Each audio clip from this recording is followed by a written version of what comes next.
Tomato ನೀಟಾಗಿ soft ಆಗಿದೆ. ಇದಕ್ಕೊಂಚೂರು ಹಿಂಗೆ ಸೇರಿಸ್ಕೊಳ್ಳೋಣ. ಉದ್ದುದ್ದು ಕಟ್ ಮಾಡ್ಕೊಂಡಿದ್ದೀನಿ. ನೀವು ಬೇಕಂದರೆ ಇದನ್ನ ಪುಡಿ ಪುಡಿಯಾಗಿ ಕೂಡ ಹೆಚ್ಕೋಬೋದು. ನಾವು ಎಷ್ಟು ನೀರು ಹಾಕಿದ್ವೋ ಅದು ಫುಲ್ ಹಿಂಗೋಗ್ಬಿಟ್ಟು. Guys, welcome back to my channel. So ನಮ್ಮ ಇವತ್ತಿನ ರೆಸಿಪಿ ಬಂದುಬಿಟ್ಟು ತೊಂಡೆಕಾಯಿ ಪಲ್ಯ. ಬನ್ನಿ ಹೇಗೆ ಮಾಡೋದು ಅಂತ ತೋರಿಸ್ತೀನಿ. ಫಸ್ಟಿಗೆ ಒಂದು ಬಾಣಲಿ ತಗೊಳ್ಳಿ. ಬಾಣಲಿ ಚೆನ್ನಾಗಿ ಕಾಯಲಿ. ಅದಾದಮೇಲೆ ಒಂಚೂರು ಎಣ್ಣೆ ಹಾಕ್ಕೊಳ್ಳೋಣ. ಸೊ ಬಾಣಲಿ ಕಾಯ್ತಾ ಇದೆ. ಇವಾಗ ಎಣ್ಣೆ ಹಾಕ್ಕೊಳ್ಳೋಣ. ಪಲ್ಯಕ್ಕೆ ಒಂಚೂರು ಎಣ್ಣೆ ಜಾಸ್ತಿ ಹಾಕ್ಕೊಳ್ಳಿ. ಸೊ ನಾನಿಲ್ಲಿ 1 to 1.5 ಸ್ಪೂನ್ಸ್ ಆಫ್ ಆಯಿಲ್ ಹಾಕ್ಕೊಂಡಿದ್ದೀನಿ. ಸೊ ಎಣ್ಣೆ ಒಂಚೂರು ಕಾಯಲಿ. ಸೊ ಎಣ್ಣೆ ಚೆನ್ನಾಗಿ ಕಾದಿದೆ. ಇವಾಗ ಇದಕ್ಕೊಂಚೂರು ಸಾಸಿವೆ ಹಾಕ್ಕೊಳ್ಳೋಣ. ಒಂಚೂರು ಜೀರಿಗೆ. ಸಾಸಿವೆ ಒಂಚೂರು ಚಟಪಟ ಅನ್ನಲಿ. ಉದ್ದಿನಬೇಳೆ ಕಡಲೆಬೇಳೆ ಸೇರಿಸ್ಕೊಳ್ಳೋಣ. ಸೊ ನೋಡ್ಬೋದು ಸಾಸಿವೆ ಚಟಪಟ ಅಂತ ಇದೆ. ಇವಾಗ ಇದಕ್ಕೆ ಉದ್ದಿನಬೇಳೆ ಕಡಲೆಬೇಳೆ ಸೇರಿಸ್ಕೊಳ್ಳೋಣ. And 1 good mix.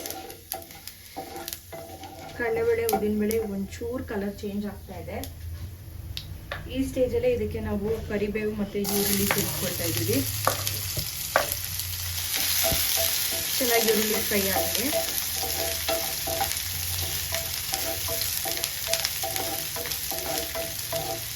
ಎಣ್ಣೆ ಚೆನ್ನಾಗಿ ಕಾದಿರೋದ್ರಿಂದ ಬೇಗ ಕಲರ್ ಚೇಂಜ್ ಆಗೋಗ್ಬಿಡುತ್ತೆ.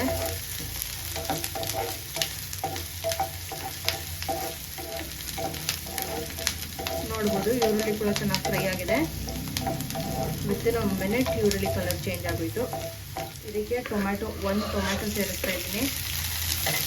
ಈಗ ನೀಟಾಗಿ ಫ್ರೈ ಮಾಡ್ಕೊಳ್ಳೋಣ. ಟೊಮ್ಯಾಟೊ ಸಾಫ್ಟ್ ಆಗಿದೆ.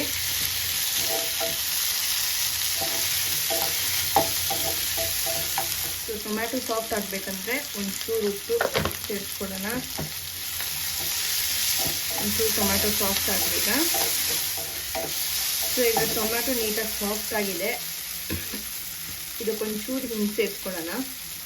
ಒಂಚೂರು ಒಂದ್ಸರಿ ಮಿಕ್ಸ್ ಮಾಡಿಕೊಂಡು ಇದಕ್ಕೆ ತೊಂಡೆಕಾಯಿ ಸೇರಿಸ್ಕೊಳ್ತಾ ಇದ್ದೀವಿ. ನಾನಿಲ್ಲಿ ನೋಡ್ಬೋದು ಉದ್ದುದ್ದು ಕಟ್ ಮಾಡ್ಕೊಂಡಿದ್ದೀನಿ. ನೀವು ಬೇಕಂದರೆ ಇದನ್ನ ಪುಡಿ ಪುಡಿಯಾಗಿ ಕೂಡ ಹೆಚ್ಕೋಬೋದು, ನಿಮ್ಮ ಇಷ್ಟ. ಸೊ ಇಲ್ಲಿ ನಾನು 1/4 kg ಆಗೋಷ್ಟು ತೊಂಡೆಕಾಯಿ ತೊಗೊಂಡಿದ್ದೀನಿ.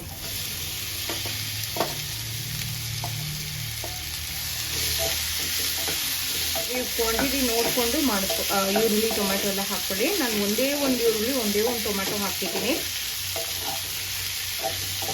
ಇವಾಗ ನೀಟಾಗಿ ಫ್ರೈ ಮಾಡಿಕೊಂಡು ಉಪ್ಪು ಆಲ್ರೆಡಿ ಹಾಕಿದ್ದೀವಿ ಟೊಮ್ಯಾಟೊಗೆ.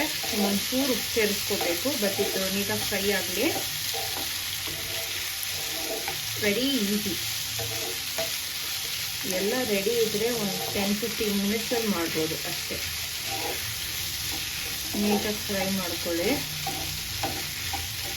ನಾವು ಡ್ರೈ ಸ್ಪೈಸಸ್ ಆಮೇಲೆ ಸೇರಿಸ್ಕೊಳ್ಳೋಣ. ಇದಕ್ಕೆ ಇವಾಗ ಒಂಚೂರು ಉಪ್ಪು ಹಾಕೊಳ್ಳೋಣ. ಚೂರೇಸಿ ಉಪ್ಪು. 1 ಗುಡ್ ಮಿಕ್ಸ್. ನೀಟಾಗಿ ಫ್ರೈ ಆಗಲಿ, ಕುಕ್ ಆಗಲಿ. ಇದನ್ನ ಲಿಡ್ ಕ್ಲೋಸ್ ಮಾಡಿ ಇಟ್ಬಿಟ್ಟು ಒಂದು 5 ಮಿನಿಟ್ಸ್ ಬಿಡೋಣ. ಸೊ ಒಂದು 5 ಮಿನಿಟ್ಸ್ ಆದಮೇಲೆ ನಾನು ನಿಮಗೆ ಸಿಗ್ತೀನಿ. ನೋಡೋಣ ಹೇಗಾಗಿರುತ್ತೆ ಅಂತ. ಸೊ ಗೈಸ್ 5 ಮಿನಿಟ್ಸ್ ಆಗಿದೆ. ಬನ್ನಿ ಇನ್ನು ನೋಡೋಣ. ನೋಡ್ಬೋದು ನೀಟಾಗಿ ಫ್ರೈ ಆಗಿದೆ. ನನಗಂತ ಒಂಚೂರು ಬೆಂದಿದೆ ಕೂಡ.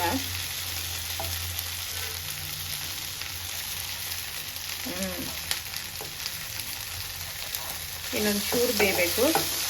So I think this is the process ಇದು.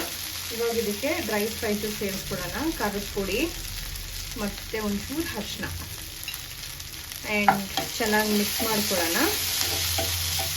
ನೀವು ನೋಡ್ಬೋದು ಅನ್ನ ಕೊಟ್ಟಿದ್ದಿದ್ರೆ ನಾವು ಇದಕ್ಕೆ ಯಾವುದೇ ರೀತಿಯಾದಂಥ ಹಸೆ ಮೆಣಸಿನ್ಕಾಯೋ ಒಣಗಿದ ಮೆಣಸಿನ್ಕಾಯೋ ಸೇರಿಸಿಲ್ಲ. ಇನ್ಸ್ಟೆಡ್ ನಾವು ಖಾರದ ಪುಡಿ ಹಾಕ್ಕೊಳ್ತಾ ಇದ್ದೀವಿ. ರೀಸನ್ ಬೀನ್ ಇದು ಗ್ರೀನಾಗಿರುತ್ತೆ, ಹಸೆ ಮೆಣಸಿನ್ಕಾಯಿಗೂ ಗ್ರೀನಾಗಿರುತ್ತೆ. ಸೊ ತಿನ್ನಬೇಕಾದ್ರೆ ಮೆಣಸಿನ್ಕಾಯಿ ಬಾಯಿಗೆ ಉಂಟೋಗ್ಬಿಡುತ್ತೆ ಅಂತ. ನೀವು ಬೇಕಂದರೆ ಹಾಕ್ಕೋಬೋದು. ಸೊ ನಾನು ಹಾಕ್ಕೊಳ್ಳಲ್ಲ, ಬಿಕಾಸ್ ನನಗೆ ಹಸಿ ಮೆಣಸಿನ್ಕಾಯಿ ಅಂದರೆ ಆಗಲ್ಲ. ಸೊ ಅದಕ್ಕೆ ನಾನು ಖಾರದ ಪುಡಿ ಸೇರಿಸ್ಕೊಳ್ತಾ ಇದ್ದೀನಿ. ನೀವು ಬೇಕಂದರೆ ಇದಕ್ಕೆ ಧನಿಯಾ ಪೌಡರ್ ಸೇರಿಸ್ಕೋಬೋದು. ನಾನು ಧನಿಯಾ ಪೌಡರ್ ಏನೂ ಸೇರಿಸ್ತಾ ಇಲ್ಲ. ಇಷ್ಟೇ ಮಸಾಲದಲ್ಲಿ ಇದನ್ನ ಫ್ರೈ ಮಾಡ್ತೀನಿ. ಇದಕ್ಕೆ ಒಂಚೂರೇ ಚೂರು ನೀರು ಹಾಕ್ಕೊಳ್ಳೋಣ. ವೆರಿ ಲಿಟಲ್ ನೀರು ಸೇರಿಸ್ಕೊಳ್ತಾ ಇದ್ದೀನಿ. ಇಷ್ಟು ತೊಂಡೆಕಾಯಿ ಬೇಗ ಬೇಯಲಿ ಅಂತ. ಇಲ್ಲಾಂದರೆ ನೀವು ಹಾಗೆ ಎಣ್ಣೆಲಿ ಕೂಡ ಇದನ್ನ ಹುರ್ಕೋಬೋದು. ಬಟ್ ನಾನು ಒಂಚೂರು ನೀರು ಹಾಕ್ತೀನಿ, ಬಿಕಾಸ್ ನನಗೆ ಇದು ಚಪಾತಿಗೆ ಒಂಚೂರು ವೆಟ್ಟಾಗಿರಬೇಕು ಪಲ್ಯ ಅಂತ. ಡ್ರೈ ಪಲ್ಯ ಆದರೆ ನಮ್ಮ ಮನೇಲಿ ತಿನ್ನಲ್ಲ, ಅದಕ್ಕೆ ಒಂಚೂರು ನೋಡ್ಬೋದು. ನೀರೇನು ಅಷ್ಟಿಲ್ಲ, ಆಲ್ಮೋಸ್ಟ್ ಎಲ್ಲ ಇವಾಪ್ರೇಟ್ ಆಗೋಗ್ಬಿಟ್ಟಿದೆ ಒಂದು 2 ಸೆಕೆಂಡ್ಸಲ್ಲಿ. ಸೊ ಇವಾಗಿನ ಇಷ್ಟೇ ಇದರಲ್ಲಿ ಬೇಯಿಸ್ಕೊಳ್ಳೋಣ. ಇನ್ನೊಂದು 5 ಮಿನಿಟ್ಸ್ ಕುಕ್ ಆದರೆ ಇದಾಗೋಗುತ್ತೆ. ಇನ್ನೊಂದು 5 ಮಿನಿಟ್ಸ್ ಬಿಟ್ಟು ಇದನ್ನ ಓಪನ್ ಮಾಡೋಣ. ಸೊ ಗೈಸ್ 5 ಮಿನಿಟ್ಸ್ ಆಗಿದೆ, ಬನ್ನಿ ಹೇಗಾಗಿದೆ ಅಂತ ನೋಡೋಣ. ಇದು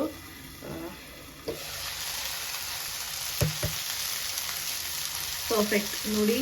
ನಾವು ಎಷ್ಟು ನೀರು ಹಾಕಿದ್ವು ಅದು ಫುಲ್ಲು ಹಿಂಗೋಗ್ಬಿಟ್ಟಿದೆ. ಎಣ್ಣೆ ಅಷ್ಟು ಬಿಟ್ಕೊಂಡಿದೆ. ನಾವು ಹಾಕಿದ್ದು 1.5 ಸ್ಪೂನ್ ಎಣ್ಣೆ, ಬಟ್ ಅದೂ ಮೇಲೆ ಬಂದ್ಬಿಟ್ಟಿದೆ. Perfect. And that is it. ನೋಡ್ಬೋದು ಸಾಫ್ಟಾಗಿ ಕುಕ್ ಆಗಿದೆ. ಇದನ್ನ ಹಿಂಗೆ ಹೊಡೆದು ನೋಡಿದ್ರೆ ನಿಮಗೆ ಗೊತ್ತಾಗುತ್ತೆ ನೋಡಿ. ಆರಾಮಾಗಿ 2 ಬ್ರೇಕ್ ಆಗುತ್ತೆ.